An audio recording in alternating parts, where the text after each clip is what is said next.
सुबह से लेकर शाम तक क्या क्या हुआ, ये बताते हैं आपको सिलसिलेवार तरीके से न्यूज अपडेट। इस बीच राष्ट्रपति चुनाव को लेकर अहम खबर आई है। महात्मा गांधी के पौत्र और पूर्व राज्यपाल गोपाल कृष्ण गांधी ने राष्ट्रपति चुनाव लड़ने से इनकार कर दिया है। पश्चिम बंगाल की मुख्यमंत्री ममता बनर्जी ने उन्हें विपक्षी दलों की मीटिंग में राष्ट्रपति उम्मीदवार बनने का प्रस्ताव दिया था। इससे पहले शरद पवार और फारूक अब्दुल्ला भी राष्ट्रपति उम्मीदवार बनने से इनकार कर चुके हैं। आपको बताएं कि ममता बनर्जी विपक्ष की ओर से राष्ट्रपति पद के लिए संयुक्त उम्मीदवार घोषित करने की योजना बना रही हैं। और दूसरी तरफ महाराज मलिक को विधान परिषद चुनाव के लिए मतदान की अनुमति नहीं मिली। सुप्रीम कोर्ट ने कहा कि मौजूदा प्रावधान के तहत जेल में बंद व्यक्ति मतदान नहीं कर सकता। कोर्ट ने कहा कि जनप्रतिनिधियों को छूट देने के लिए याचिका में उठाए गए कानूनी बिंदुओं के पर विचार किया गया और उन पर अब बाद में विचार होगा। दोनों नेताओं ने बॉम्बे हाई कोर्ट के आदेश को सुप्रीम कोर्ट में चुनौती दी थी। हाई कोर्ट ने उनकी एमएलसी चुनाव में मतदान करने की याचिका को खारिज किया था। इधर वायुसेना के बाद अब इंडियन आर्मी ने भी अग्निपथ स्कीम के तहत भर्ती के लिए नोटिफिकेशन जारी कर दिया है। अग्निवीरों की भर्ती के लिए 1 जुलाई से रजिस्ट्रेशन शुरू हो जाएंगे। नोटिफिकेशन के मुताबिक 8वीं और 10वीं पास युवा अप्लाई कर सकते हैं। अग्निपथ योजना के तहत सैनिकों की 4 साल के लिए भर्ती होगी। सेना ने साफ किया है कि अग्निवीर सेना में एक अलग रैंक होगी। 5th ग्रेड में भर्ती का नोटिफिकेशन जारी किया गया है।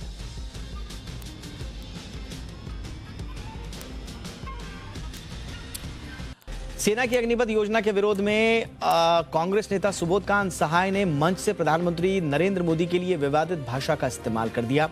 रांची के पूर्व सांसद और पूर्व केंद्रीय मंत्री सहाय ने अपने भाषण में कहा कि ये लुटेरों की सरकार देश में आकर पूरी तरह तानाशाही स्वरूप में आ गई है। सहाय ने कहा कि हिटलर का सारा इतिहास भी इन्होंने पार कर लिया है। कांग्रेस ने इस बयान से किनारा किया है और कहा कि वो इस टिप्पणी से सहमत नहीं है।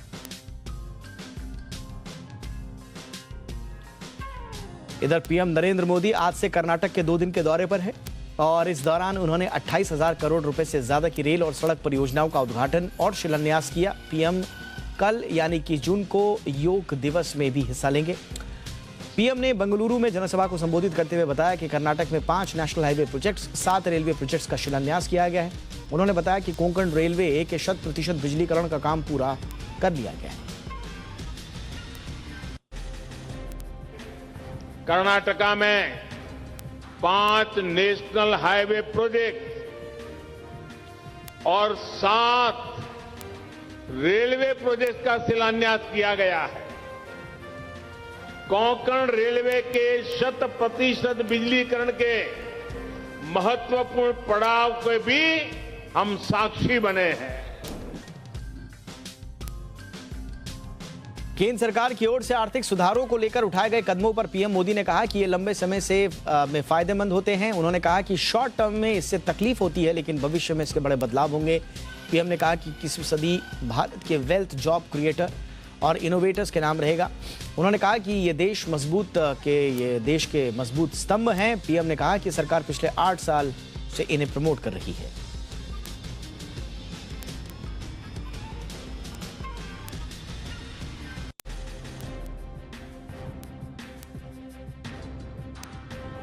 आठ साल पहले की तुलना में बिल्कुल अलग है।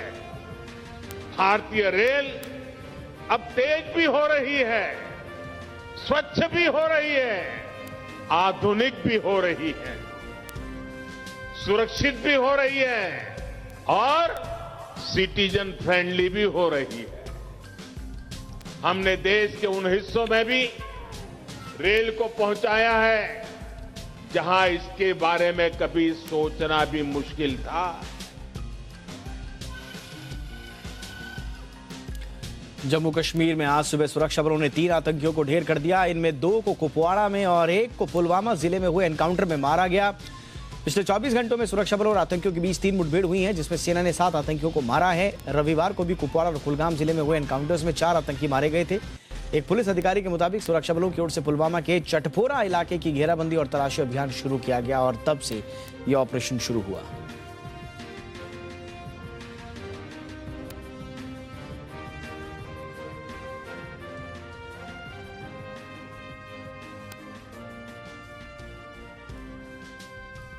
और आइए अब शुरुआत करते हैं इस वक्त की दो अहम खबरों से। पहली खबर यह है कि सिद्धू मूसेवाला हत्याकांड से जुड़ा हुआ एक महत्वपूर्ण अपडेट आया है। इस हत्याकांड को लेकर दिल्ली पुलिस को बड़ी कामयाबी मिली है।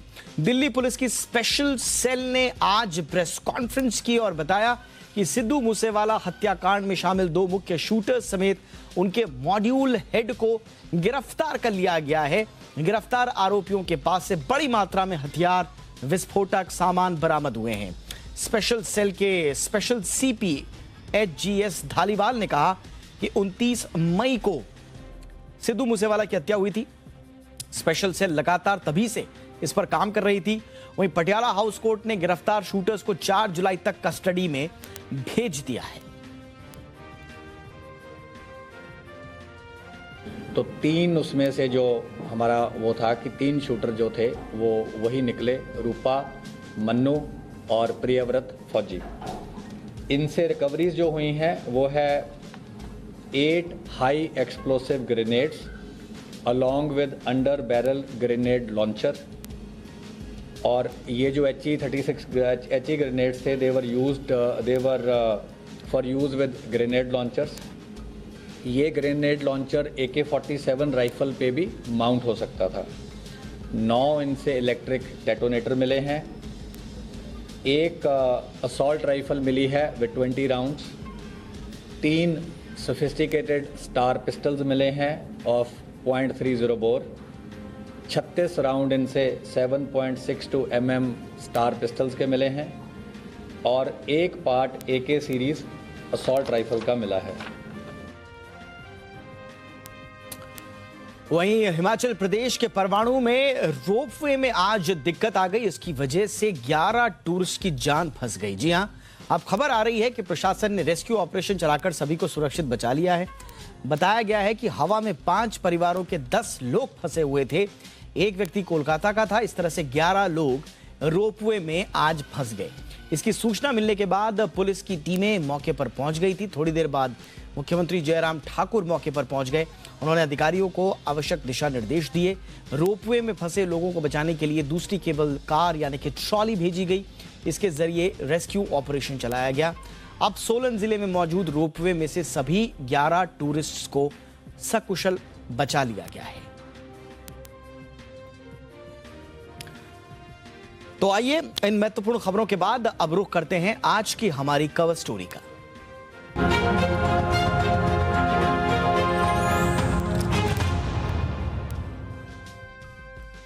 पैन कार्ड को आधार से लिंक करने को अनिवार्य करने के बाद सरकार ने एक और चीज को अब जरूरी कर दिया है। अब वोटर कार्ड डिटेल्स को आधार से लिंक करना जरूरी कर दिया गया है। केंद्र सरकार ने इसको लेकर नोटिफिकेशन भी जारी कर दिया है। वोटर कार्ड को आधार से लिंक करने का मकसद फर्जी वोटर कार्ड पर रोक लगाना है। दरअसल कई बार यह देखा जाता है कि एक ही व्यक्ति के पास कई वोटर ID कार्ड होते हैं जिसका गलत इस्तेमाल हो जाता है। सरकार के इस फैसले से अब एक व्यक्ति के पास एक ही वोटर ID कार्ड होगा। अगर किसी के पास एक से ज्यादा वोटर ID कार्ड पाए जाते हैं तो उन वोटर ID कार्ड्स को रद्द कर दिया जाएगा। केंद्रीय कानून मंत्री किरण रिजिजू ने ट्वीट करके इसकी जानकारी दी है। उन्होंने अपने ट्वीट में बताया कि जल्द से जल्द वोटर ID कार्ड और आधार कार्ड को लिंक किए जाने की प्रक्रिया शुरू की जाएगी। लेकिन इस नोटिफिकेशन के बाद भी आपके पास विकल्प है कि आप अपना वोटर कार्ड आधार से लिंक ना करें। वोटर्स के लिए आधार की जानकारियां साझा करना उनकी इच्छा पर होगा, लेकिन ऐसा न करने वाले लोगों को पर्याप्त वजहें भी बतानी होंगी। नए बदलाव 1 अगस्त 2022 से प्रभावी होंगे। नए नियमों के तहत 1 अप्रैल 2023 या उससे पहले तक वोटर लिस्ट में जिनके भी नाम हैं उन्हें अपना आधार नंबर बताना होगा। इसके लिए फॉर्म 6B का इस्तेमाल होगा। अगर वोटर अपना आधार नंबर न देना चाहे तो उन्हें लिख कर देना होगा कि उनके पास आधार नहीं है। फिर उनके पास मौजूद वोटर ID को 11 वैकल्पिक दस्तावेजों के लिए वेरीफाई कराने का विकल्प होगा। इससे मनरेगा जॉब कार्ड इसमें होगा, फोटो वाली bank passbook, driving licence, PAN, भारतीय passport, health insurance, smart card, pension दस्तावेज समेत तमाम चीजें शामिल होंगी। इलेक्टोरल डेटा के आधार से लिंक करने का जो नोटिफिकेशन जारी करने के साथ ही सरकार ने 3 और नोटिफिकेशन जारी किए हैं। इन नोटिफिकेशंस के मुताबिक फर्स्ट टाइम वोटर के लिए रजिस्ट्रेशन की 4 क्वालिफाइंग तारीखें होंगी। अब किसी साल में 1 जनवरी, 1 अप्रैल या 1 अक्टूबर को कोई 18 साल की उम्र पूरी करता है तो वो तत्काल मतदाता के तौर पर रजिस्ट्रेशन के लिए आवेदन कर सकता है। अभी तक ऐसा साल में सिर्फ एक बार किया जाता था। इसके अलावा चुनावी प्रक्रिया को जेंडर न्यूट्रल बनाने पर भी काम किया गया है। अब वोटर आईडी कार्ड में पत्नी शब्द हटाकर जीवन साथी शब्द का इस्तेमाल किया जाएगा। इससे सर्विस वोटर की पत्नी या पति को वोट डालने के लिए सुविधा होगी। उन्होंने वोट डालने के लिए आम आदमी से अलग हटकर विशेष सुविधा उपलब्ध करवाई जाएगी। आपको यह भी बताएं कि सर्विस वोटर उसे कहा जाता है जो दूर दराज के इलाकों में तैनात सैनिक हो या विदेश में स्थित मार्शल का हिस्सा हो। इसके अलावा कराने के लिए आयोग अब किसी भी परिसर को ले सकता है। इस फैसले के तहत चुनाव आयोग चुनाव में लगे कर्मचारियों और सुरक्षा बलों के लिए किसी भी परिसर की मांग कर सकता है। इससे चुनाव में ड्यूटी कर रहे कर्मचारियों को सुविधा होगी। चुनावी प्रक्रिया में किए गए ये अहम बदलाव न सिर्फ आम लोगों के लिए ज्यादा विकल्प तैयार कर रहे हैं, बल्कि फर्जी वोटर आईडी कार्ड और उसके नाम पर हो रहे फर्जीवाड़े को रोकने में भी ये अहम कदम साबित होगा। और चर्चा के लिए इस वक्त हमारे साथ जुड़ चुके हैं सुप्रीम कोर्ट में एडवोकेट आशुतोष श्रीवास्तव। आशुतोष, बहुत बहुत स्वागत है आपका। आशुतोष, पहले तो ये बताएं कि सरकार ये जो आधार से वोटर आईडी कार्ड को लाई है, बहुत सारा इसमें सवाल उठे थे, क्रिटिसिज्म भी हुआ था। इसमें अपनी व्यक्तिगत जानकारियों के साझा होने से लेकर तमाम तरह की इसमें प्राइवेसी और तमाम मुद्दे इसमें उठे। अब सरकार इसको लेकर आ रही है, तो क्या सरकार अब ये आश्वस्त है कि अब इस पर कोई किसी तरह के सवाल नहीं उठेंगे? सवाल उठे थे, क्या अब उनके जवाब सरकार ने दे दिए हैं? जी देखिए, ये एक्चुअली ये जो एक्ट बनाया गया इसको the electoral laws and reforms act बोलते हैं। 2021 में ये बनाया गया एक्ट को, और ये प्रॉपर जो है पार्लियामेंट में ये अप्रूव हुआ। इसमें जो है बिल पास हुआ, इसमें वोटिंग हुई और सारा वोटिंग वगैरह होके सारा प्रोसेस होके ये लास्ट ईयर ही ये कानून बन गया। हालांकि इसको अप्लाई किया जाएगा अगस्त 2022 में। इसको बनाने के पहले जो इलेक्शन कमीशन है उसको भी कंसल्ट किया गया और उसके कंसल्टेंसी के साथ ही इस कानून को बनाया गया। देखिए, बनाने कानून में ये मैं मानता हूं कि पहले बहुत सारे क्वेरीज थे, आज भी हैं, आज भी लोगों के बहुत सारे क्वेश्चंस हैं। लेकिन अगर हम सब चीज इसके मेरिट्स डिमेरिट्स अगर दोनों को देखें तो हमें लगेगा कि ये जो है मेरिट्स इसके थोड़े ज्यादा होंगे आज की डेट में। क्योंकि देखिए, जैसा हम जानते हैं कि बहुत सारे जो कॉन्स्टिट्यूएंसीज हैं हमारे देश में, वहां पे लगभग जो है इंक्वायरी में पाया गया कि 20,000 या उससे ज्यादा जो है बोगस वोटर आईडी कार्ड्स हैं लोगों के पास। बहुत सारे ऐसे आईडी कार्ड्स हैं जहां पे एक कोई व्यक्ति जिसका वोटर आईडी कार्ड था किसी एक कॉन्स्टिट्यूएंसी में और आज वो दूसरे जगह दूसरे राज्य में रहता है किसी और स्टेट में, लेकिन आज भी उसका वोटर आईडी कोई और यूज कर रहा है। और इस तरह से वोटिंग की जो प्रक्रिया है वो चल रही है हर अलग अलग इलेक्शंस में। तो और ऐसा भी हो रहा है कि जहां पे किसी की वोटर आईडी को बनाने के लिए मात्र 500 रुपए में भी वोटर आईडी बन रहा है। और इस तरह से इलेक्शंस में जो पाया गया कि बहुत सारे बोगस वोटर्स हैं जिसको रोक लगाना जो है बहुत जरूरी है। और हमने देखा कि बहुत सारे इलेक्शंस में आप देखेंगे तो रिजल्ट आने पे मार्जिनल वोट से कोई पार्टी जीतती है और कोई पार्टी हारती है, जिसमें ये बोगस वोटर्स का भी बहुत बड़ा रोल एक तरह से हम मान सकते हैं। तो इसको कंट्रोल करने के लिए ये एक जो है जरूरी कदम है। हालांकि ये ऑप्शनल है, ये वॉलंटरी है, ऐसा नहीं है कि आपके लिए ये मैंडेटरी है कि आपको जो है इसको ऑप्ट करना ही पड़ेगा, आपको आधार के साथ जो है वोटर आईडी कार्ड को लिंक करना ही पड़ेगा, ऐसा जरूरी नहीं है। इसको अभी ऑप्शनल रखा गया है। हाँ, और जो मैं वही कह रहा हूँ आशुतोष कि इसको एक तरह से सरकार कह रही है कि आपको जोड़ना होगा, और दूसरी तरफ सरकार ने विकल्प भी दिया है। और विकल्प में भी मैं जो पढ़ रहा हूं उसमें अगर आधार कार्ड ही नहीं है आपके पास तो संभवतः एक विकल्प है, लेकिन अगर आपके पास आधार कार्ड है और तभी भी आप आधार से लिंक ना कराना चाहें तो क्या ऐसा पॉसिबल है? जी, क्योंकि देखिए हो सकता है जो आप बता रहे हो फॉर्म में उस तरह से प्रिंट हुआ हो। हाँ। लेकिन जो एक्ट है, जो कानून बनाया गया है 2021 में, उसको ऑप्शनल ही रखा गया है, उसको वॉलंटरी डिसीजन पे रखा गया है। और जो आपने डिमेरिट्स की बात बताई, तो देखिए इंडिया में अभी हमारे पास डेटा प्रोटेक्शन लॉज नहीं है जैसे कि यूरोपियन कंट्रीज और बहुत सारे कंट्रीज में हैं। तो अगर आप आधार कार्ड आपका अगर लिंक हो रहा है वोटर आईडी के साथ और वो पब्लिकली जो है अवेलेबल है, तो क्या आपकी प्राइवेसी क्वेश्चन में होगी, या क्या आपके डेटा के साथ कोई ब्रीच होगा, या इस तरीके के लोगों के मन में शंकाएं हैं। लेकिन जो लोगों का एक्सपेक्टेशन है कि इलेक्शन कमीशन जो है इस बात को सेटिस्फाई करेगा कि ये जो है ये डेटा मिसयूज नहीं होगा कहीं पर भी, और इसके जो बेनिफिट्स हैं वो इन प्रोपोर्शन टू जो हमारे एक तरह से मन में जो हमारे शक है या डाउट है उससे कहीं ज्यादा इसके बेनिफिट्स हैं। इसी को लेकर के अभी चलना सही होगा।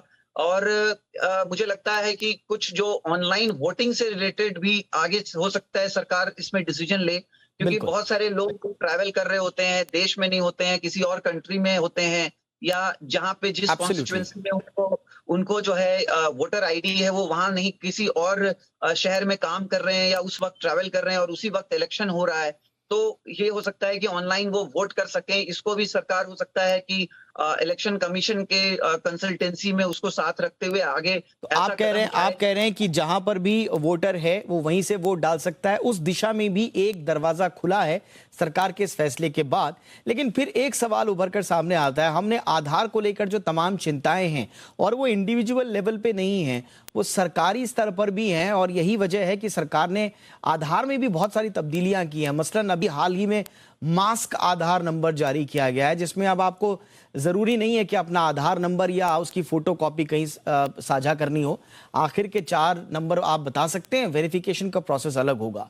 तो सरकार जब खुद एक तरह से मान रही है कि आधार में भी अभी भी कई चुनौतियां बाकी हैं, और उस परिस्थितियों में इसको फिर वोटर आईडी कार्ड से लिंक कर देना, क्या हम ये माने कि आधार और प्राइवेसी और वोटर आईडी और इनको मिलाकर जो शंकाएं उभर रही हैं उन सब के समाधान है सरकार के पास? जी देखिए, किसी भी कंट्री में जो डेमोक्रेसी होता है वो सबसे इंपॉर्टेंट रोल प्ले करता है। और अगर डेमोक्रेसी में इलेक्शंस अगर सही तरीके से ना हो, या फेयर नहीं हो, ट्रांसपेरेंट नहीं हो, सही तरीके से नहीं हो, तो जो है कहीं ना कहीं ये सबसे बड़ा इंपॉर्टेंट इशू होता है किसी भी देश के लिए।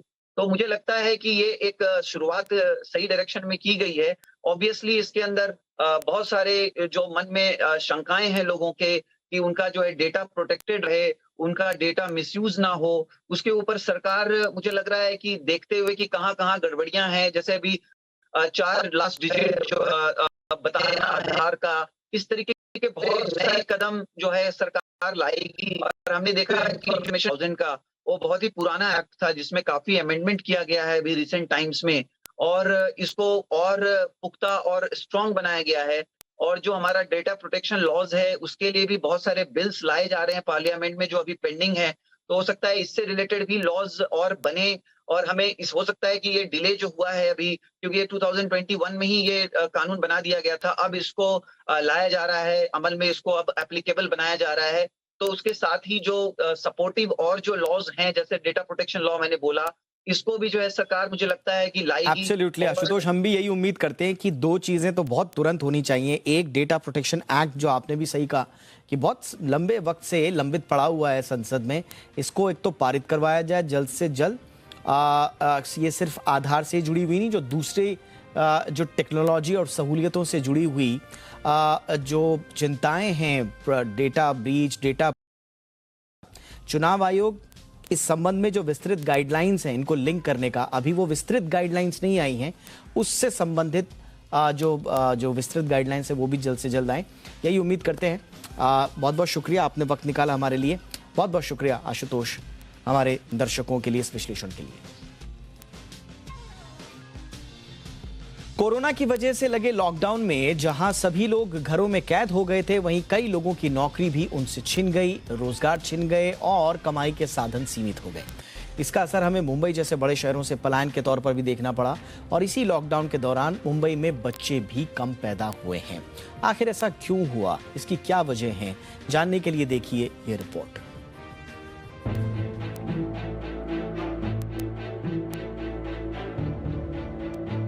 मुंबई शहर में कोरोना महामारी ने जमकर तबाही मचाई। साल 2021 वो समय था जिसने लोगों की लाइफस्टाइल को बदल कर रख दिया। वहीं दूसरी तरफ बच्चे कोरोना महामारी के ज्यादा शिकार तो नहीं हुए, लेकिन बच्चों की जन्म दर पर इसका बुरा प्रभाव पड़ा है। साल 2021 में 1,13,792 बच्चों का जन्म हुआ, जो 2019 की तुलना में 35,106 से कम थे। साल 2018 की बात करें तो 37,395 बच्चे कम पैदा हुए, जबकि साल 2020 में सबसे ज्यादा गिरावट देखने को मिली। साल 2020 के पंजीकरण के मुताबिक जन्म दर में लगभग 20% की गिरावट देखने को मिली। साल 2020 में मुंबई में लगभग 1,20,000 बच्चों ने जन्म लिया। बीएमसी के आंकड़ों के मुताबिक महामारी से पहले मुंबई में पिछले 5 सालों में औसतन हर साल 1,50,000 बच्चे का जन्म हुआ, जबकि पिछले कुछ सालों में जन्म दर 2 से 3% की गिरावट के साथ नजर आई। जन्म दर में गिरावट के पीछे लोगों का पलायन माना जा रहा है। कोरोना महामारी के दौरान मजदूर वर्ग ही नहीं बल्कि निम्न, मध्यम और उच्च वर्ग के परिवार भी शामिल थे, जिन्होंने अपना परिवार बढ़ाने की इच्छा को टाल दिया। इनमें से ज्यादातर लोगों की नौकरी चली गई थी, तो कई किसी न किसी परेशानी से जूझ रहे थे। ऐसा नहीं है कि सिर्फ मुंबई में ही जन्म दर में कमी आई, बल्कि साल 2021 में अमेरिका, हंगरी और इटली सहित कई विकसित देशों में भी जन्म दर में भारी गिरावट नजर आई। हालांकि कोरोना महामारी का प्रभाव कम होने के बाद प्रवासी मजदूर फिर से मुंबई का रुख कर रहे हैं। इसके साथ ही लोगों की जिंदगी फिर से पटरी पर लौटने लगी है।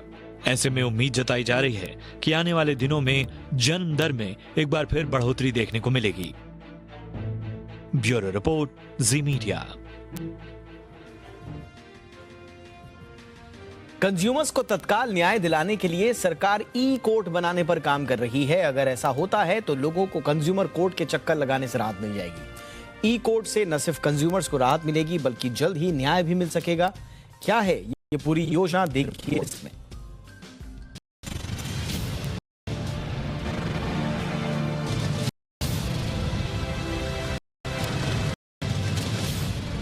किसी कंपनी ने आपको जो वादा किया था वो पूरा नहीं किया। एक ग्राहक के तौर पर आप इन कंपनियों के खिलाफ कंज्यूमर कोर्ट में शिकायत कर सकते हैं, लेकिन कई लोग कंज्यूमर कोर्ट के चक्कर लगाने से बचने के लिए किसी भी तरह की शिकायत नहीं करते। अब सरकार इसका तोड़ निकालने में जुट गई है और इसके लिए ई कोर्ट बनाई जाएंगी। दरअसल आम ग्राहक को कंज्यूमर कोर्ट के चक्कर लगाने से राहत देने के लिए ये पहल की जा रही है। इस पहल के तहत आप ईमेल और व्हाट्सएप के जरिए शिकायत कर सकेंगे। ई कोर्ट बनाई जाएंगी जिनकी पूरी प्रक्रिया डिजिटल होगी। शिकायत के साथ आपके लिए दस्तावेज देना भी जरूरी नहीं होगा। एक तरफ जहां घर बैठे शिकायत करने की सुविधा मिलेगी, तो वहीं आपकी शिकायतों का तय समय पर निपटारा भी होगा। ग्राहक की तरफ से भेजी गई शिकायत पर 21 दिन में एक्शन होगा। 3 महीने जांच की जरूरत है तो उनमें 5 महीने के भीतर फैसला देना होगा और ग्राहकों की शिकायतों के निपटारे के लिए सभी जांच अथॉरिटीज मिलकर काम करेंगी। डिजिटल युग में ई कॉमर्स को लेकर शिकायतें बढ़ रही हैं। मोनोपोली या फिर कम प्लेयर्स की वजह से उपभोक्ता के हितों पर असर पड़ रहा है। ग्राहकों के पास कम विकल्प होने की वजह से कंपनियां मनमानी करती हैं और बच निकलती हैं। नेशनल कंज्यूमर हेल्पलाइन के मुताबिक ई कॉमर्स कंपनियों के खिलाफ सबसे ज्यादा शिकायतें हैं। फेसलेस ट्रांजैक्शन के चलते शिकायतें बढ़ी हैं। हेल्पलाइन के अनुसार ई कॉमर्स से जुड़ी शिकायतें करीब 50% हैं और इन शिकायतों का बेहतर निपटारा हो सके, इसके लिए ही ई कोर्ट की स्थापना की जा रही है, ताकि ग्राहक घर बैठे ही आसानी से अपनी शिकायत कंज्यूमर कोर्ट तक पहुंचा सके और उसे समय पर इसका समाधान मिल सके। अमरीश पांडे, जी मीडिया।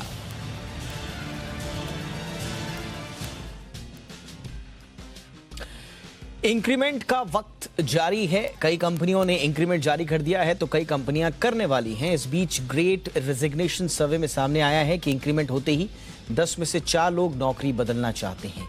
क्यों ये ट्रेंड बना है, इसकी वजह क्या है, इस रिपोर्ट में देखिए।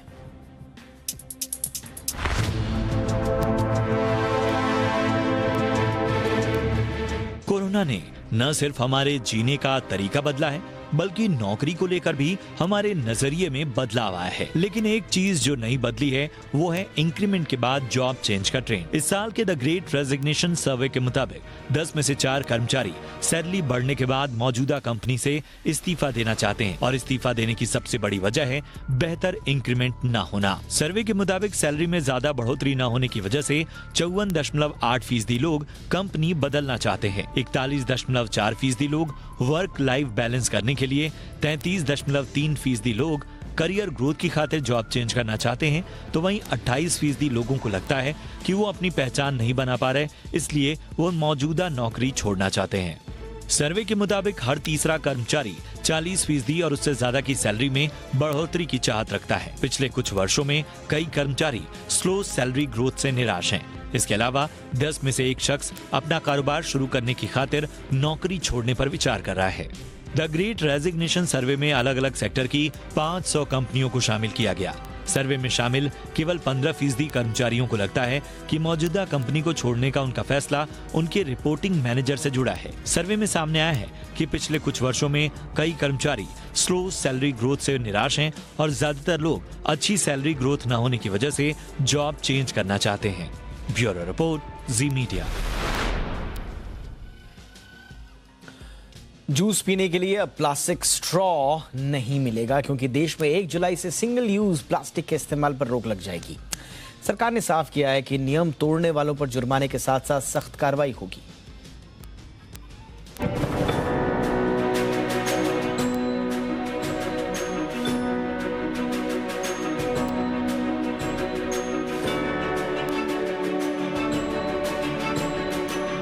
जूस पीने के लिए प्लास्टिक स्ट्रॉ नहीं मिलेगी। सब्जी खरीदने पर दुकानदार आपको प्लास्टिक की थैली में सब्जी नहीं देगा। ये सिंगल यूज प्लास्टिक है जो पर्यावरण के लिहाज से बेहद खतरनाक है। अभी लोग धड़ल्ले से इनका इस्तेमाल कर रहे हैं। साग सब्जी से लेकर फल फूल तक सब कुछ पन्नियों में बिक रहा है। लेकिन अब हमें अपनी आदतों में सुधार लाना ही होगा, क्योंकि 1 जुलाई से सिंगल यूज प्लास्टिक पर सरकार ने पूरी तरह से प्रतिबंध लगा दिया है। 1 जुलाई से हमें जूस पीने के लिए पेपर स्ट्रॉ का उपयोग करना होगा। ऐसी कई और प्लास्टिक प्रोडक्ट्स हैं जिनके इस्तेमाल पर रोक लग गई है। सेंट्रल पॉल्यूशन कंट्रोल बोर्ड यानी CPCB ने प्लास्टिक स्ट्रॉ के अलावा जिन उत्पादों पर रोक लगाई है उनमें ईयरबड, कैंडी और बलून में इस्तेमाल होने वाले प्लास्टिक स्टिक, प्लास्टिक के झंडे शामिल हैं। इसके अलावा सजावट में उपयोग होने वाले थर्माकोल प्रोडक्ट्स, प्लास्टिक की प्लेट, कप और प्लास्टिक की चम्मच, कांटे के इस्तेमाल पर रोक लगा दी गई है। वहीं मिठाई के डब्बों और सिगरेट के डिब्बे की पैकिंग में लगने वाली प्लास्टिक शीट के अलावा 100 माइक्रोन से कम मोटाई वाले PVC बैनर और पॉलिस्टीरीन प्रोडक्ट के इस्तेमाल पर भी रोक लगाई गई है। CPCB इसकी जगह कंपोस्टेबल प्लास्टिक के चलन को बढ़ावा देने की बात कह रही है, जो बायोडिग्रेडेबल होते हैं और मिट्टी के साथ गल जाते हैं। कंपोस्टेबल प्लास्टिक इको फ्रेंडली होते हैं। पहले समझते हैं कि क्या है सिंगल यूज प्लास्टिक। ये प्लास्टिक से बने वो प्रोडक्ट होते हैं जिसे एक बार ही इस्तेमाल किया जा सकता है। इन्हें रिसाइकिल नहीं किया जा सकता, न ही इन्हें आसानी से नष्ट किया जा सकता है। इसके नुकसान की बात करें तो अगर इन्हें जलाया जाए तो खत्म नहीं होते और जलाते वक्त हवा में जहरीले रसायन छोड़ते हैं। साथ ही ये बारिश के दौरान जमीन को पानी सोखने से रोकता है। नतीजतन जमीन में वाटर लेवल की कमी आ जाती है। वहीं ये बरसात के दौरान नालों को भी जाम कर देते हैं। ये हमारी सेहत पर सीधा हमला कर रहे हैं। ये किसी न किसी रूप में हमारे शरीर में पहुंचकर कैंसर, हार्मोनल डिसबैलेंस, नपुंसकता के अलावा बर्थ डिफेक्ट जैसी समस्याओं को जन्म दे रहे हैं। ऐसे में हमें प्लास्टिक के इस्तेमाल को ना कहना होगा और विकल्प के तौर पर जूट की थैलियों के इस्तेमाल को बढ़ावा देना होगा, क्योंकि देश में सिंगल यूज प्लास्टिक का सर्वाधिक इस्तेमाल थैलियों के तौर पर ही होता है। ब्यूरो रिपोर्ट, जी मीडिया। इंडिया 360 में वक्त है एक छोटे से ब्रेक का, लेकिन ब्रेक के बाद आपको बताएंगे कि आखिर क्यों सूख गई इटली की सबसे लंबी नदी। देखते रहिए India 360।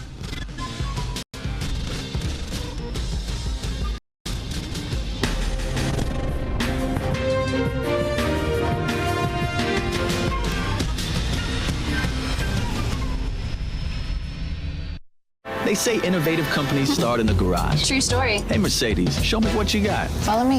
That's what I call aerodynamics. That's nothing. It's enough for me. Hey, Mercedes, watch out. Those lights are pretty smart. What's that, diamonds? You are thinking small. Pixels? Think bigger. Now that's electric. Come on. It's magic. Nice garage, by the way. Hindi, Urdu, Punjabi, Bhojpuri, math. Genius हो genius. अच्छा, शहर कौन सा? सही सवाल, गलत जगह। सही जगह है ग्लोब कैपिटल, जहां पर आपको मिलेंगे award winning research based ideas, अपने पोर्टफोलियो को मैनेज करने की सुविधा। Globe Capital, money must grow. Investment in securities market are subject to market risk. Read all the related documents carefully. अगर लोन ना मिले तो क्या फायदा? पैसाबाजार.com पर जाओ और पाओ इंस्टेंट लोन सीधे अपने अकाउंट में। पैसाबाजार.com। म्यूचुअल फंड में बैटिंग की तरह टाइमिंग इंपॉर्टेंट। ब्रेक के बाद आपका स्वागत है। राजस्थान के जोधपुर में जब एक ट्रैफिक पुलिस वाले कार को रोकने लगे तो उन्होंने ट्रैफिक पुलिस के जवान पर ही गाड़ी चढ़ाने की कोशिश कर दी।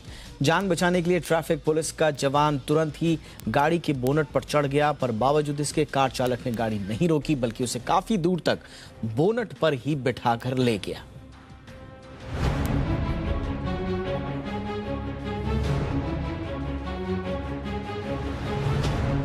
जोधपुर में ट्रैफिक नियमों को कितनी गंभीरता से लिया जाता है, अपनी स्क्रीन पर चल रहे इस वीडियो से आप समझ सकते हैं। देखिए, जब एक तेज रफ्तार कार को ट्रैफिक पुलिस के जवान ने रोकने की कोशिश की तो क्या हुआ। कार रोकने की बजाय कार चालक ने ट्रैफिक पुलिस के जवान पर ही गाड़ी चढ़ाने की कोशिश की। जान बचाने के लिए ट्रैफिक पुलिस का जवान गाड़ी के बोनट पर बैठ गया। पूरी घटना पास ही में लगे सीसीटीवी में रिकॉर्ड हो गई। देखिए कैसे बोनट पर ट्रैफिक पुलिस के जवान के बैठ जाने के बावजूद कार चालक ने गाड़ी नहीं रोकी, बल्कि चलाता ही रहा और आधे किलोमीटर से भी ज्यादा दूर तक ले गया। सीसीटीवी में रिकॉर्ड हुई घटना के आधार पर पुलिस ने मामला दर्ज कर लिया है और कार चालक को भी हिरासत में ले लिया है और कार भी जब्त कर ली है। ब्यूरो रिपोर्ट, जी मीडिया। बिहार समेत देश के पूर्वी इलाके में कुछ जगहों पर रविवार को आए तूफान ने 24 लोगों की जान ले ली। सबसे ज्यादा नुकसान बिहार में हुआ, जहां कुल 18 लोगों की जान गई, जबकि ओडिशा में 4 और मध्य प्रदेश में 1 बच्चे की जान चली गई।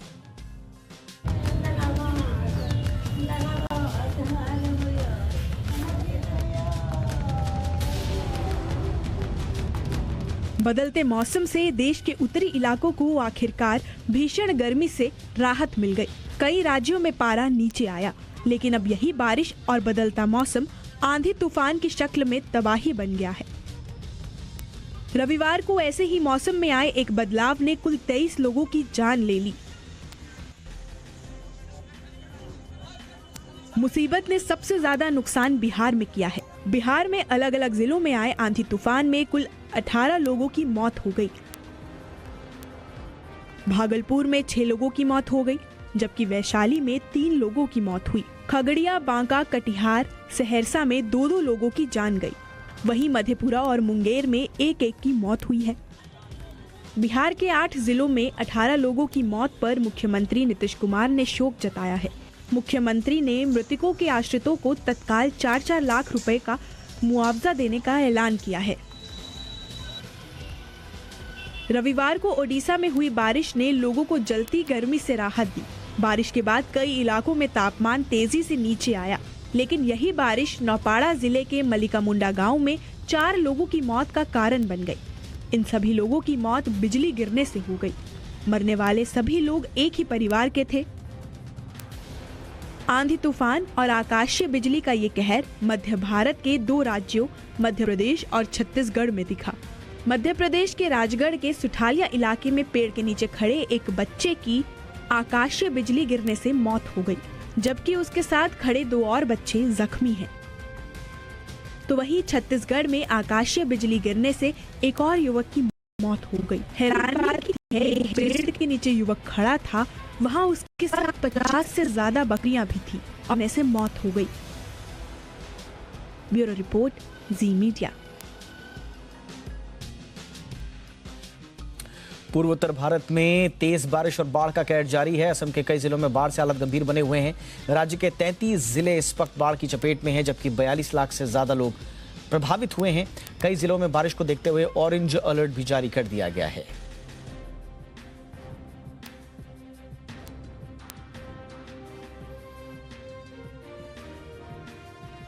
चलिए अब बात करते हैं बाजार की। कारोबारी हफ्ते के पहले ही दिन आज बाजार में मिला जुला असर देखने को मिला। निफ्टी करीब 57 अंक चढ़कर 15,350 के लेवल पर बंद हुआ। वहीं सेंसेक्स 237 अंक बढ़कर 51,597 के स्तर पर बंद होने में कामयाब रहा। बैंक निफ्टी की बात करें तो यह मामूली गिरावट के साथ 58 अंक टूटकर 32,684 के लेवल पर बंद हुआ। मार्केट में आज कहां सबसे ज्यादा एक्शन देखने को मिला, बताने के लिए हमारे साथ जुड़ रहे हैं Ashish Chaturvedi. Over to you आशीष। देखिए, आज का सेशन बेहद इंटरेस्टिंग था। अगर आप मेन मार्केट्स की बात की जाए यानी निफ्टी और सेंसेक्स की, तो यहाँ पर कम गिरावट थी। इनफैक्ट निफ्टी ने तो थोड़े बहुत अपने गेन जो है पॉजिटिव निशान में होल्ड किए। अच्छी क्लोजिंग यहाँ पर थोड़ी सी बढ़त के साथ देखने को मिली।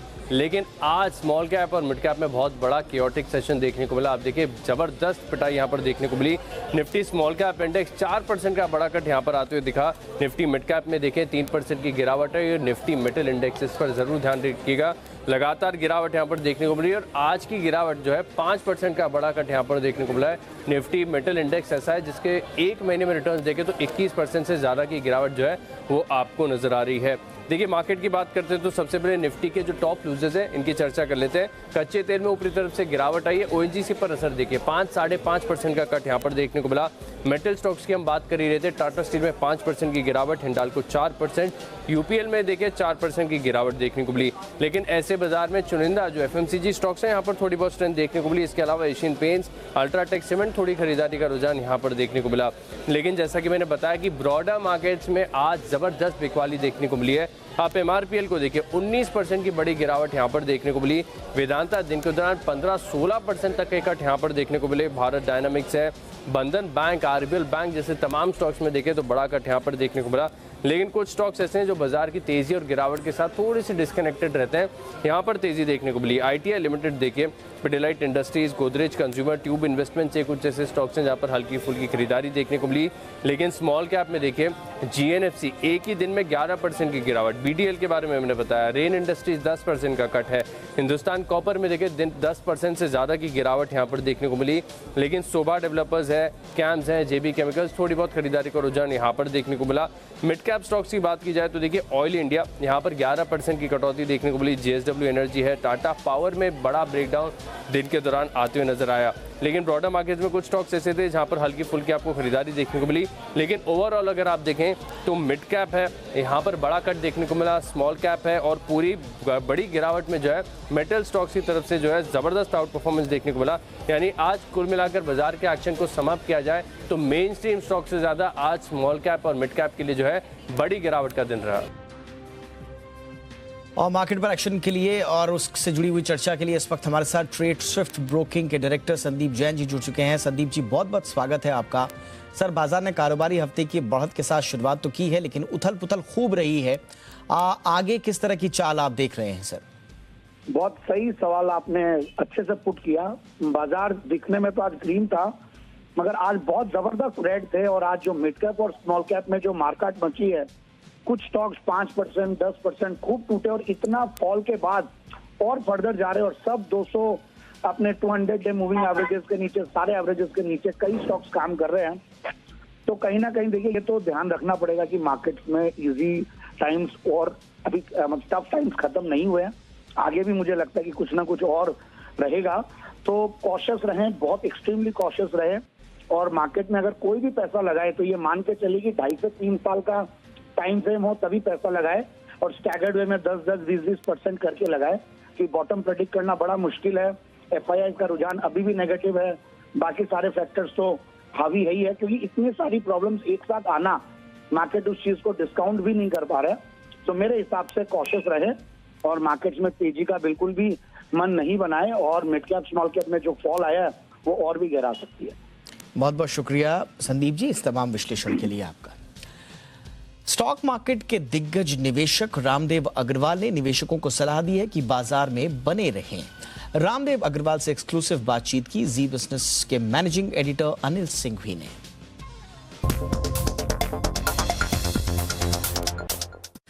मैं आपसे ये जानना चाहता हूँ कि ठीक है, अब जो माहौल है उसमें बहुत सारे लोग ये सोचते हैं हमने गलती कर दी स्टॉक मार्केट में आगे, या फिर ये कि अभी बेच के फिर थोड़ा नीचे आएगा 1000 पॉइंट 2000 पॉइंट फिर नीचे ले लेंगे। मतलब इस तरह की जो सोच आ रही है, अच्छा नया तो लगाना नहीं है, पुराना निकालना है, तो थोड़ा सा डायरेक्शन दें सारे रिटेल इन्वेस्टर्स को कि इस वक्त उन्हें क्या करना है। देखिए आप ओवर एक्सपोज नहीं होने का मतलब क्या, देखिए एक तो लीवरेज पोजीशन नहीं, लीवरेज पोजीशन नहीं, दूसरा ये कि आपको आज जितना शक्ति है कि भाई मैं 50% में करीब 50% में लॉस देख सकता हूँ। आप ये देखें कि आपका रिस्क मतलब आपका डाउन ड्राफ्ट कितना देख सकते हैं आप, वो समझे आप। क्योंकि जो आप नीचे देख जितना पेशेंस नीचे देखने का है वही आपको अपसाइड देता है। ओके, क्योंकि देखिए आपका टेक्निकली स्पीकिंग जीरो हो सकता है, रिस्क एसेट है, तो वो जीरो होने का जो एक ऑप्शन है उसी कारण से आपको अनलिमिटेड मतलब 1000 गुना 2000 5000 गुना मिलता है। फिक्स इनकम में तो मिलता है क्योंकि आपका कैपिटल गारंटीड है। करेक्ट, आप फिक्स डिपॉजिट लेंगे, आप SBI में जाकर लीजिए, आपका 100 रुपीज़ वापस देगा, लेकिन आपको देगा 4-5%। लेकिन यहाँ आपको 12-15% मिलता ही मिलता है डाइवर्सिफाइड पोर्टफोलियो में। वो क्यों मिलता है? क्योंकि आप रिस्क ले रहे हैं। तो आप ये देखें कि आप में कितना रिस्क टेकिंग कैपेबिलिटी, करेक्ट है ना। क्योंकि भाई बाजार जो है नीचे देखने की ताकत है तो ऊपर के लेवल्स देखने को मिलेंगे ही मिलेंगे। पक्का नहीं, फिर तो गारंटी है ना। एक बार आपने देख लिया गंगा नहार, फिर तो बहुत बढ़िया है जी। सो वो एक चीज़ जो है शुरू, अच्छा वो क्या होता है, ये सब बातें कब आती हैं? खराब टाइम में जी। अच्छे टाइम में एक बात कोई बोलता नहीं, बट वो दैट डिसिप्लिन कि भाई I will not buy more than 100 rupees, मेरे पास 100 रुपये है, 100 रुपये से ज़्यादा नहीं खरीदूँ। कितना क्या खराब हो जाएगा? 75, 80, 70, 50 और क्या करोगे? ठीक है, और कितना हो जाएगा? बट एक साल के अंदर मेरा एक्सपीरियंस ये है 100 का 50 जरूर आता है, बहुत दुख देता है 1 साल 1.5 साल तक, लेकिन अगले 1 साल के अंदर वो 100 के ऊपर जाता है वापस। करेक्ट, ये मेरा एक्सपीरियंस है। हाँ, आपने तो इतनी सारी तेजी मंदी देखी हर बार मैं देखा हूँ, ये 1 साल के अंदर जब रिकवरी चालू होती है ना, 55,000 है अभी। हाँ अभी भी यार, अब मैं चालू किया था 100 के इंडेक्स से जी, वहाँ से तो अभी भी 50-52 हज़ार है। राइट, तो ये अच्छा उसके ऊपर से डिविडेंड भी मिले। हाँ, वो तो इसमें ही नहीं गिनती। हाँ, वो गिनते हैं, उसके साथ 90,000 हो जाएगा। तो ये जो है ये बाजार की रीत ऐसी है, और जो एक्सेसेस हुए हैं 2-3 साल में उसका ही करेक्शन है। अब करेक्शन कितना होगा, कितना डीप चलेगा, कितने नहीं चलेगा, बहुत सारे इवेंट खराब एक साथ हो गए, कहीं न कहीं ब्रेक मिलेगा जी।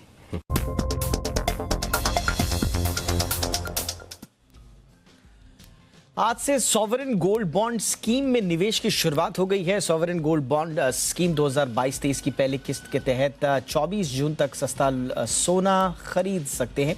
इसके लिए इशू प्राइस 5,091 रुपये प्रति ग्राम तय किया गया है। ऑनलाइन अप्लाई करने और डिजिटल पेमेंट करने पर प्रति ग्राम 50 रुपये का डिस्काउंट भी मिलेगा।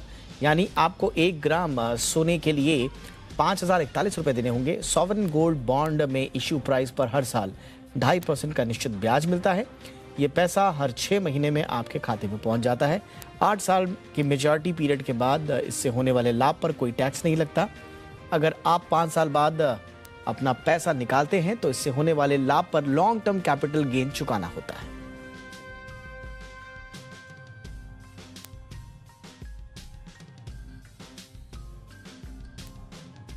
श्रीलंका इन दिनों बुरी तरह से आर्थिक संकट के दौर से गुजर रहा है। ईंधन की समस्या के चलते सरकार ने इस हफ्ते दफ्तर और स्कूलों को बंद करने की घोषणा की। सरकारी ऐलान के तहत कर्मचारी कार्यालयों में नहीं आएंगे। सरकार ने यह फैसला ईंधन की गंभीर कमी के चलते लिया है। हालांकि लोक प्रशासन और गृह मंत्रालय की ओर से जारी एक सर्कुलर में कहा गया है कि हेल्थ सेक्टर में काम कर रहे लोग ऑफिस जाकर काम करते रहेंगे। श्रीलंका में शिक्षा मंत्रालय ने घोषणा की है कि कोलंबो शहर में सभी सरकारी और सरकार की ओर से मान्यता प्राप्त निजी स्कूल अगले सप्ताह से बंद रहेंगे। इस दौरान बच्चे ऑनलाइन क्लासेस लेंगे।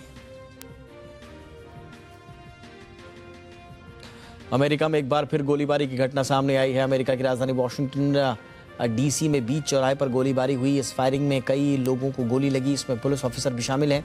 ये गोलीबारी म्यूजिकल कॉन्सर्ट साइट के पास हुई। रिपोर्ट के मुताबिक जिस जगह पर गोलीबारी हुई है वो व्हाइट हाउस से सिर्फ 2 किलोमीटर की दूरी पर है। आपको बताएं कि अमेरिका में हाल ही में तेजी से बढ़ रही गोलीबारी की घटनाओं को देखते हुए अमेरिका के अलग अलग शहरों में हजारों लोगों ने गन कल्चर पर सख्त कानून बनाए जाने की मांग को लेकर प्रदर्शन किया। इसके बाद गोलीबारी की घटना सामने आई है। यूक्रेनी राष्ट्रपति ज़ेलेंस्की ने कहा है कि यूक्रेनी आर्मी देश के दक्षिणी हिस्से को रूस के कब्जे में नहीं आने देगी। ज़ेलेंस्की का ये बयान यूक्रेन के दक्षिणी शहर माइकोलाइव का दौरा करने के बाद आया है। उन्होंने जंग की शुरुआत के बाद पहली बार देश के दक्षिणी शहर माइकोलाइव का दौरा किया। यहाँ उन्होंने स्थानीय अधिकारियों के साथ मीटिंग की, सैनिकों को बहादुरी के लिए सम्मानित किया। दूसरी ओर यूक्रेनी सैनिकों ने पूर्वी सेवरोडोनेस्क के पास के गांवों पर हुए रूसी हमलों का मुंहतोड़ जवाब भी दिया है। फ्रांस के राष्ट्रपति इमैनुअल मैक्रों संसदीय चुनाव में उनको बड़ा झटका लगा है। 2 महीने पहले राष्ट्रपति चुनाव में जीत हासिल करने वाले मैक्रों ने नेशनल असेंबली में बहुमत खो दिया है। अप्रैल में मैक्रों के पास नेशनल असेंबली में 300 से ज्यादा सीटें थी, अब ये घटकर 245 रह गई हैं। फ्रांस की नेशनल असेंबली में बहुमत के लिए 289 सीटों की जरूरत होती है। वहीं इसके इलट दक्षिणपंथी नेता मरीन ली पेन की नेशनल रैली पार्टी और लेफ्ट पार्टियों के गठबंधन के हिस्से बड़ी कामयाबी आई है।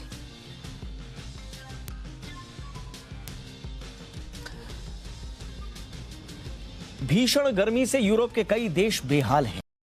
स्पेन और फ्रांस में गर्मी ने लोगों को बेहाल किया हुआ है, लेकिन इटली में हाल सबसे खराब है। इटली में पिछले 70 साल में सबसे भीषण सूखा पड़ा है।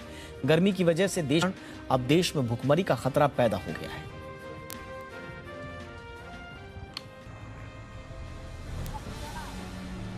ये तस्वीरें इटली के ट्यूरिन शहर की हैं। ट्यूरिन शहर से इटली की सबसे लंबी नदी पो नदी गुजरती है, लेकिन इटली में फिलहाल गर्मी का सितम ऐसा है कि देश की ये सबसे लंबी नदी भी अब सूखने लगी है। जहां एक समय पर पानी की लहरें दिखाई दिया करती थी, वहां अब चारों ओर सिर्फ रेत ही रेत दिखाई दे रही है। 652 किलोमीटर लंबी इस नदी की कई सहायक नदियां भी हैं, जो गर्मी के कारण पूरी तरह सूख गई हैं। इस नदी के पानी की वजह से आसपास के कई फव्वारे भी चला करते थे, लेकिन पानी सूखने की वजह से वो भी बंद हो गए हैं। दरअसल इटली सूखे की मार झेल रहा है। इटली में पिछले 70 साल में सबसे भीषण सूखा पड़ा है। नदियां सूखने की वजह से फसलों को बहुत नुकसान उठाना पड़ रहा है। साथ ही पीने के पानी को लेकर भी खतरा बढ़ गया है। उत्तरी इटली में पिछले 112 दिनों से बारिश नहीं हुई है। सूखा पड़ने और बारिश नहीं होने की वजह से देश के सबसे घनी आबादी वाले इलाके और खेती वाले क्षेत्र में पेयजल और सिंचाई दोनों की सप्लाई को खतरा है। हालातों को देखते हुए इटली के किसानों ने सरकार से देश में इमरजेंसी का ऐलान करने की अपील की है। ब्यूरो रिपोर्ट, जी मीडिया। पिछले कई दिनों से स्पेन के जंगलों में लगी आग पर अभी काबू नहीं पाया जा सका है। आग आसपास के कई गांवों तक पहुंच गई है। इसकी वजह से पूरा इलाका ही खाली करवा दिया गया है। वहीं आग की वजह से स्पेन में तमाम रिकॉर्ड तापमान है वो रिकॉर्ड स्तर पर पहुंच गया है।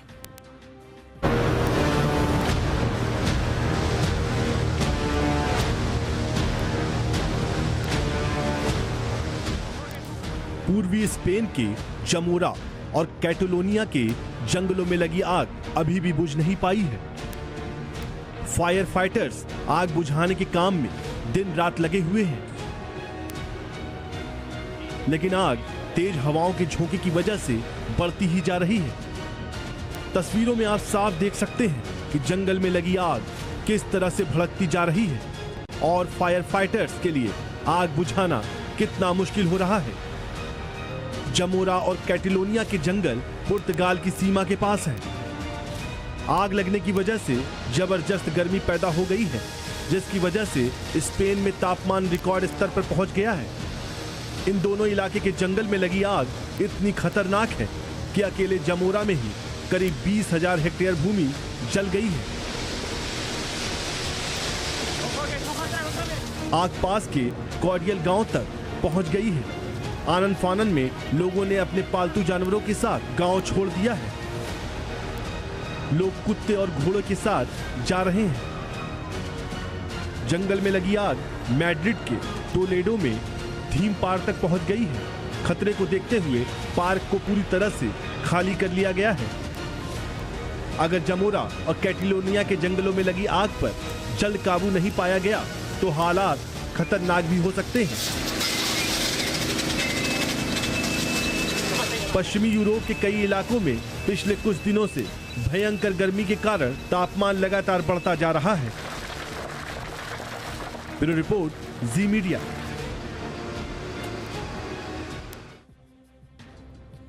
बांग्लादेश में भारी बारिश की वजह से कई इलाकों में तबाही का आलम है। कई शहरों में बाढ़ जैसे हालात हैं।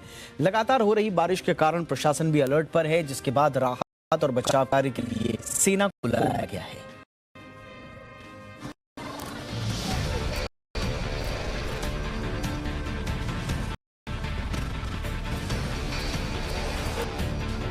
बांग्लादेश में लगातार हो रही बारिश के बाद बाढ़ जैसे हालात पैदा हो गए हैं। तेज बारिश के कारण बांग्लादेश की प्रमुख नदियों का जलस्तर लगातार बढ़ता जा रहा है और अब पानी शहरों तक पहुंच गया है। बांग्लादेश के सिलहट जिले में बारिश ने इस कदर कहर बरपाया है कि चारों तरफ पानी ही पानी दिखाई दे रहा है।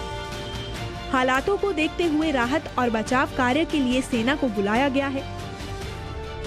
जानकारी के मुताबिक अब तक 1 लाख से ज्यादा लोगों को रेस्क्यू कर सुरक्षित जगह पर पहुंचाया जा चुका है, लेकिन बाढ़ के पानी में अब भी 40 लाख लोग फंसे हुए हैं।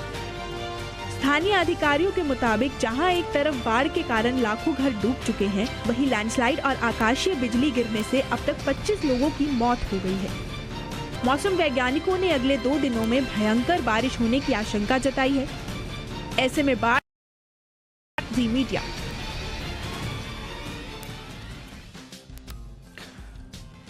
रणबीर कपूर की फिल्म शमशेरा का पोस्टर सामने आ चुका है। डायरेक्टर करण मल्होत्रा ने कहा है कि वो बहुत खुश हैं कि उनके रणबीर के फैंस को उनका ये लुक और पोस्टर पसंद आया है। साथ ही उन्होंने खुलासा किया कि शमशेरा की टीम अगले हफ्ते से फिल्म प्रमोशन का कैंपेन शुरू कर देगी। बता दें कि फिल्म में रणबीर एक डाकू के रोल में दिखाई देंगे, वहीं संजय दत्त और वाणी कपूर भी खास किरदार में हैं। शमशेरा इसी साल 22 जुलाई को रिलीज होगी। भारतीय महिला क्रिकेट टीम की कैप्टन रही मिताली राज की बायोपिक शाबाश मिट्टू का ट्रेलर रिलीज हो चुका है। ट्रेलर में मिताली के स्ट्रगल और सक्सेस को दिखाया गया है। फिल्म में मिताली का रोल तापसी पन्नू ने प्ले किया है। ये कहानी मिताली के संघर्ष की है कि कैसे उन्होंने पुरुष प्रधान खेल में अपनी जगह बनाई। तापसी ने खुद को रोल में ढालने के लिए जमकर मेहनत की। श्रीजीत मुखर्जी के निर्देशन में बनी ये फिल्म 15 जुलाई को सिनेमाघरों में रिलीज होगी।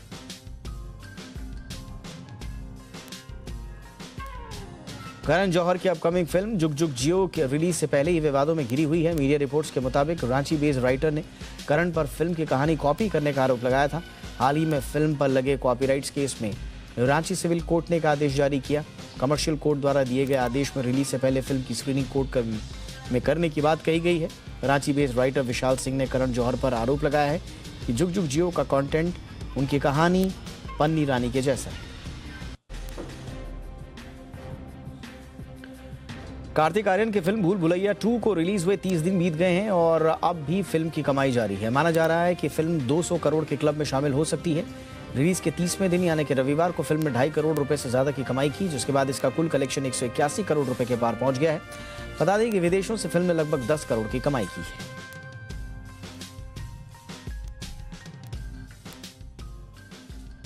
नेटफ्लिक्स की original series the chosen one की पूरी टीम एक सड़क दुर्घटना का शिकार हो गई है। सीरीज के 2 एक्टर्स की एक्सीडेंट में मौत हो गई, वहीं 6 लोग घायल हो गए। सीरीज की शूटिंग कुछ वक्त के लिए रोक दी गई है। एक्सीडेंट में मारे गए एक्टर्स के नाम रैमुंडो और जुआन हैं।